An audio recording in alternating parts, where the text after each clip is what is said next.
Hello crypto world, this is Yoshko coming to you from the Nomadic Crypto Channel, and today I'd like to do an update on Cardano ADA. Charles Hoskinson has done an interview recently on the Finances Magnates website, and Charles claims that ADA will be better than Bitcoin and Ethereum within a year. So there's a few interviews here. We'll listen to a couple of points on what Charles has to say. Hi, and welcome to the Finance Magnates Blockchain Podcast. I'm your host, Rachel McIntosh, and this week we spoke with Charles Hoskinson, founder of Cardano. We asked Charles about how the technology behind Cardano works, Cardano's plans for the future, and the controversy surrounding the cryptocurrency. Can you start by just giving our listeners some background information about Cardano? Yeah. So well, there's Cardano the project, and then there's Cardano from IOHK's involved. So IOHK was founded in February of 2015. There was two people, Jeremy Wood and myself. And what we wanted to do was construct a company that really worried about kind of two things at the same time. One is the science side of cryptocurrencies, and the other is the engineering side of cryptocurrencies. So from the science side of things, what we really wanted to do was to think really carefully about what does it mean to have proof of stake or a zero knowledge proof or a multi-party computation with respect to blockchain technology, and what's bedrock, what can you do, what can't you do, because what we discovered was that most of the results in the space were built by engineers, not by academics, and so it was kind of murky about what is actually possible or not, what's fiction, what's fact. So we said, how about we create a science company that's research-oriented? We actually hire professors and graduate students and postdocs, and we have them live in the university setting itself and write papers, go through proper peer review, which is really rigorous, and over an arc of time kind of figure out all the granite for the space. So is proof of stake secure? What does privacy mean? How much privacy can you accomplish? What's the trade-off profile? How do you shard, and what do you have to give up when you shard? What are side chains? What's the security definition for side chain and so forth? There's hundreds of research questions, not just at the computer science level, but also at the legal side of things, the sociological side of things, the game theoretic side of things. Like, for example, can you build a value-stable currency? This is less about science, and this is more about now economics and markets and these types of structures. So we wanted to construct an entity that had the ability to go and do this research in the most rigorous way possible with some of the brightest people possible. Then the other side of the company is an engineering company that would build cryptocurrencies for a living or work on cryptocurrencies. So we could write smart contracts, we could create completely new protocols, all of these things. And we wanted to be very principled about it. So what we wanted to do is we wanted to create use formal methods, like formal specification, formal verification. We want to write it in Haskell and Scala, which are much more exotic languages, but they're also more concise, they're easier to debug, and they're easier to prove properties about, so you can guarantee that there aren't problems like security flaws, so we don't have the parity hack or the DAO hack or these types of things which have become endemic in the space. So this was kind of a crazy idea. We're like, we want to run Microsoft research and we want to run Boeing. And we want to do these two things, and we're a startup and everything like that. But my co-founder and I said, let's do it. So we put our own money into it. We didn't take any venture capital. And we got a few projects here and there. But the one that we're known for, I'd say the two that we're known for, Ethereum Classic and Cardano. The one relevant to this interview is Cardano. So right around the time we started the company, some people came to us and said, hey, we'd really like to build the Ethereum of Japan. We think that would be super cool. And we said, well, what do you exactly mean by that? That's a pretty complex request. Let's kind of decompose that a bit. So we had a long series of conversations, and we said, okay, well, if you guys can source the capital, we'll take a 5-year contract, and we'll stick around till 2020, and we'll take care of the science and the engineering, but we need to do this right if we're going to do it. So we need 3 companies. We need somebody to worry about the protocol, the science, the engineering. We need somebody to worry about the applications, the business partnerships, the enterprise alliances, so kind of like the consensus of the space. And we need somebody to worry about the standards, hold the trademark, audit people, hold them accountable, kind of be the police of the ecosystem. So you need a foundation, a for-profit company to build stuff, and then a protocol company to kind of build the foundations. And that's the structure. So they structured a crowd sale and basically went and did it in Japan, South Korea, China, and all throughout Asia, blacklisting the United States, and they were very rigorous, tight compliance. In fact, it took, if you were an average buyer in Japan, I think it took 1 to 2 weeks to even be able to buy ADA, because you had to submit your passport and your birth certificate and all this stuff, depending on how rigorous things were. Or at the very least origin of funds and, proof of residency and so forth, depending on how much you bought. And it was sold in tranches. And while they were doing that, we went ahead and started the writing of the white papers. We started the beginning of the science. So it took us about a year to settle on an architecture that we were happy with. And then from that, we started actually writing real research papers. So in early 2016, we started working on Ouroboros, which is the heart of Cardano. And then we started full-time implementation of it in Latvia in, I think, around September, October 2016. And we spent a whole year writing code, working real hard. And we launched in September last year Byron, which is the first iteration of our ecosystem. So it's a full cryptocurrency. It's kind of like Ripple right now because of the federated consensus that we have. But it is running Ouroboros. It is doing random number generation like it is. Just delegation is locked to us. And then what we're doing is gradually opening up the ecosystem. And the next major release, Shelley, will fully decentralize everything. And at that point, Cardano, pound for pound, has kicked Bitcoin's butt. And it's the best cryptocurrency payment system around. But we don't quite have smart contracts. The next iteration will be Goguen, which will then add via a sidechain our smart contracts model, where we can both emulate Ethereum and do new stuff. So Charles claims that he will be better, Cardano will be better than Bitcoin in the next iteration of its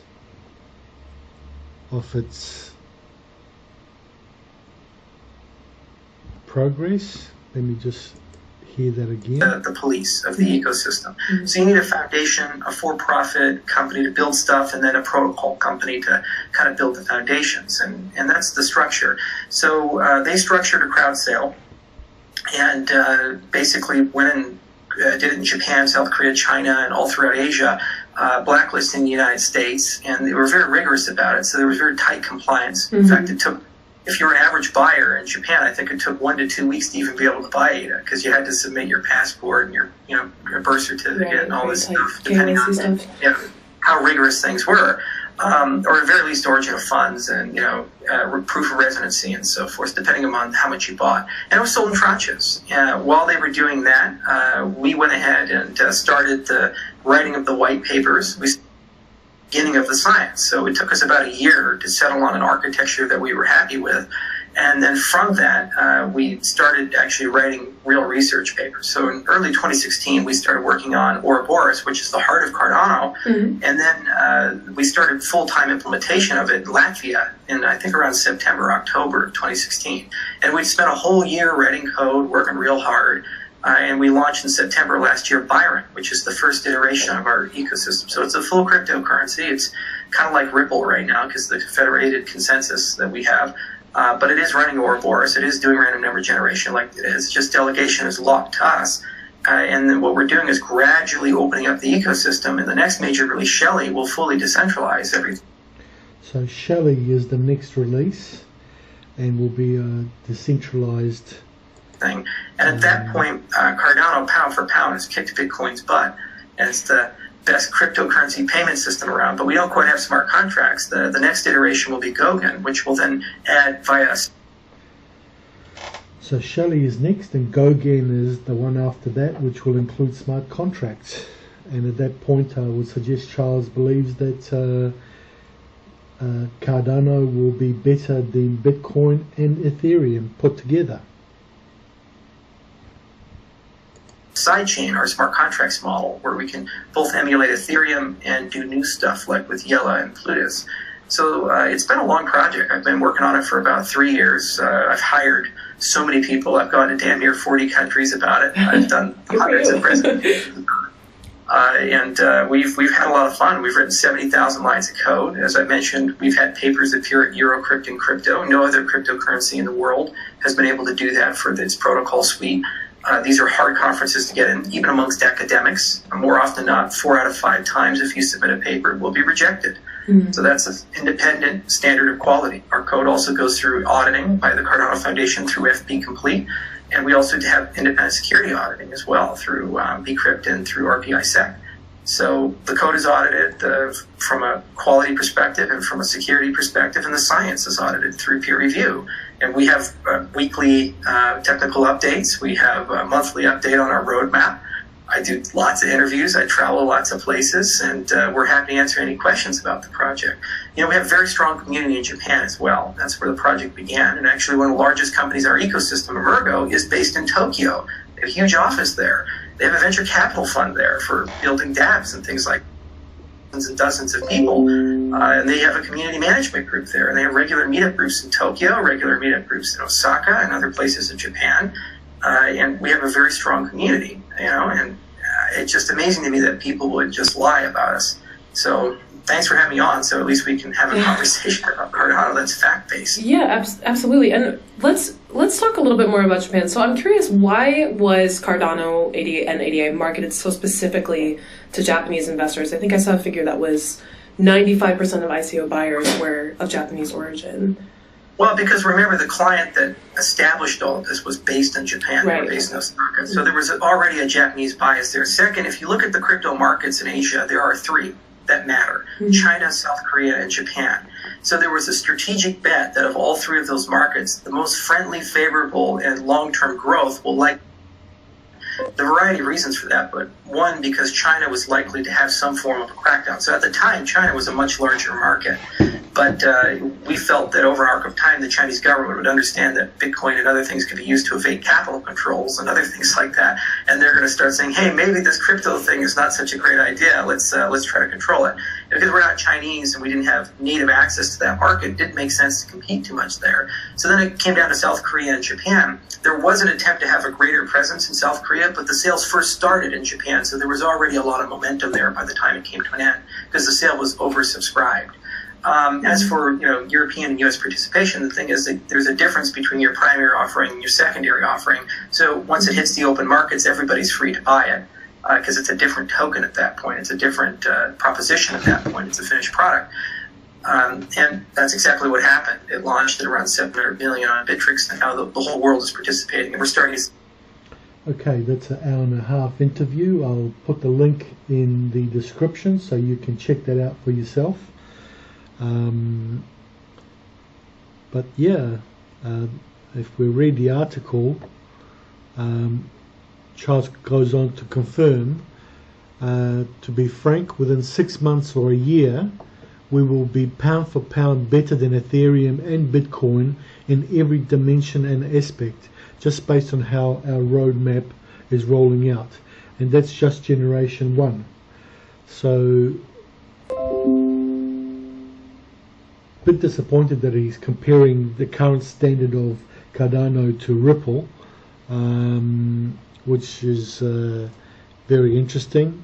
Out of all the coins to compare themselves to, they want to beat Bitcoin and Ethereum, but they compare themselves to Ripple as a strong contender for a good coin.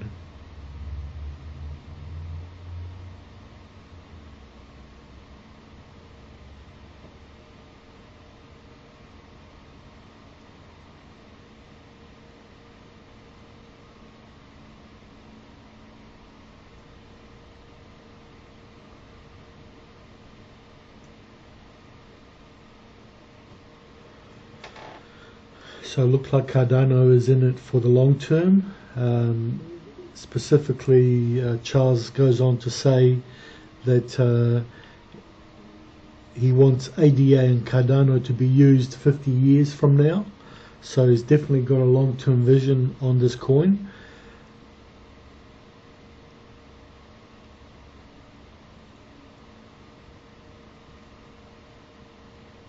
Charles sees Cardano as the financial stack of the developing world, so he certainly wants to beat Ethereum.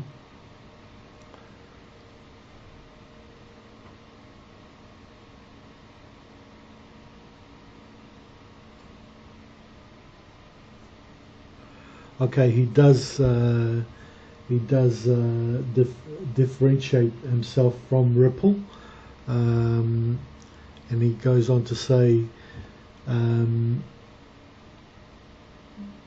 we want to transform it from the outside, as opposed to Ripple, which is trying to do is transform the financial system from the inside. He does want to go down the transformation from the inside road.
So Charles says that the choice not to list Cardano on many exchanges is a deliberate action.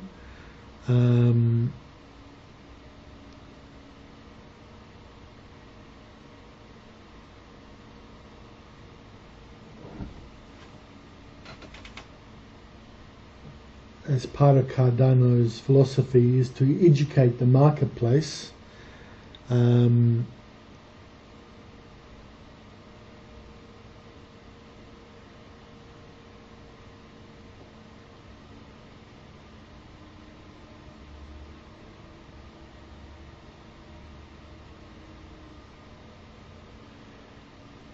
He wants to make sure that the wallets at the exchanges are optimized and functioning accurately. He doesn't want to spend 95% of his engineering time fixing wallets on exchanges.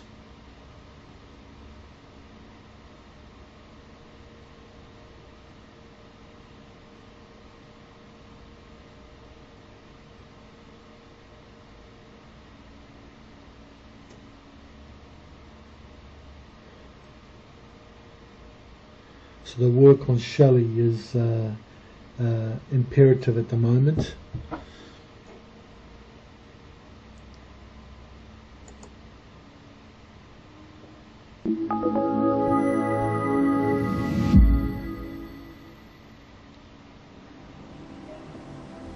I mean, I'd heard of Bitcoin before, obviously, but it was not something I'd really looked at that much. But at that time, I read the Bitcoin white paper the first time. And my first reaction to reading it was, this is, as a technology, very interesting, and really financial transactions seems not to do it justice as a technology. I was mainly at that point interested in its censorship resistance, so how I could use it as a technology to build for instance, a discussion platform which was not controlled by any one entity. So that's, at that point I sort of mostly left it and went on with my studies until my final year. I saw as one of the project proposals that Aglos was doing something with smart contracts in Ethereum, and I thought that's rather interesting. So. From the financial perspective, we have seen it expand in a very dramatic way the last couple of years.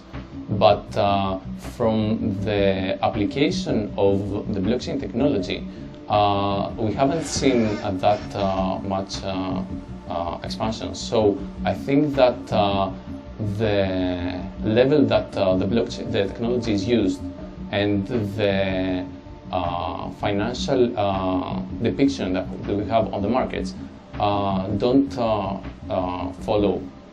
One doesn't follow the other. So I think that in the following years we'll see the use of blockchains as a technology expand compared to what we have seen so far. So when I started to study mathematics in 18 years old, I like that the mathematics were very well defined. You had a problem, you had the solutions, all very clear. But the bad thing it was that I hadn't seen any application of mathematics during my undergrad degree. And when I started my MSc in computer science, we had some cryptography lessons and so on. And I started to see that mathematics were very related with cryptography and more applied things. And I read, of course, for blockchain technology, and I was very... Looks like Charles' focus is on education and dialogue with universities to gather support from the academics and students within universities to create laboratories and for blockchain technologies.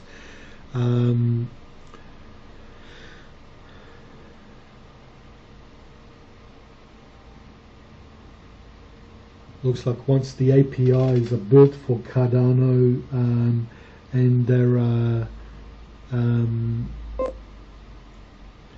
effective, then Charles will go out and gather more support from exchanges where the API that they have is easy to use and simple to use.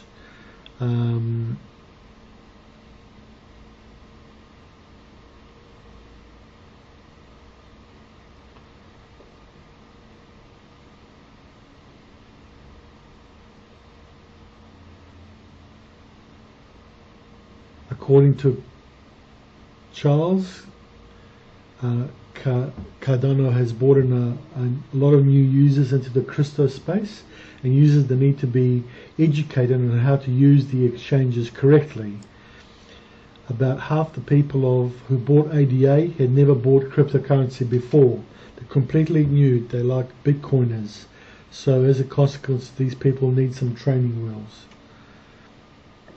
It's a lot of focus on education and taking cryptocurrency step by step and building Cardano into something that will grow with the community and with the cryptocurrency space. So again, a good currency to be investing in.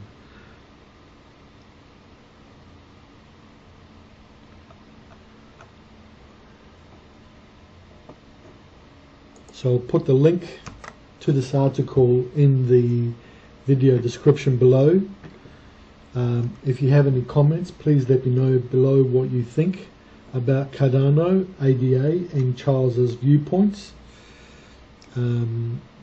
Thank you for watching.